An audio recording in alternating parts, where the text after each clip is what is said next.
body language always speaks louder than words. And so that's what we're always looking for in a meeting like this. We didn't get a lot compared to past meetings with US presidents and Putin, but the little we got actually said a lot. Now, this is not the first rodeo for either of them. So you could tell immediately from the get-go that they know each other. They're not exactly friendly or backslapping in any stretch of the imagination, but they know one another. Biden made the first move. He extended his hand to shake hands with Putin, but Putin approached.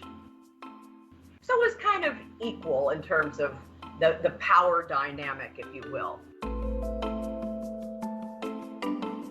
As important as that handshake, inside the villa, when they're sitting down, they're really not expected to do anything. The cameras are clicking like wild. It's kind of interesting because they're not supposed to be shaking hands or even necessarily talking, but there's no eye contact. Putin sits there, as is typical for him, legs apart, leaning back. Biden, on the other hand, is turned slightly toward Putin, the kind of posture that would open oneself to conversing.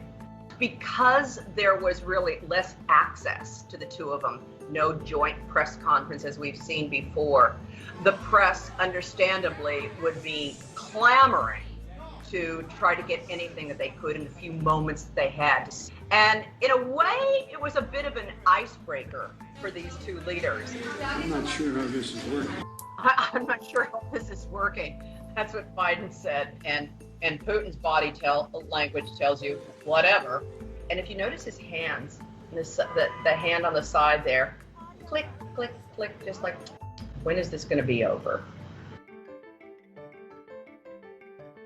When you look back at history and you look at Biden and you look at Putin and you look at Putin interacting with Clinton, you look at him interacting with Bush, and perhaps most recently his interaction with Trump.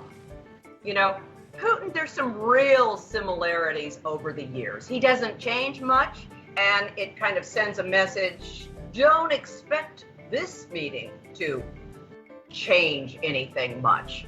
Biden, ever the hopeful leader that he is, appeared not eager to engage, but open to engagement at every point.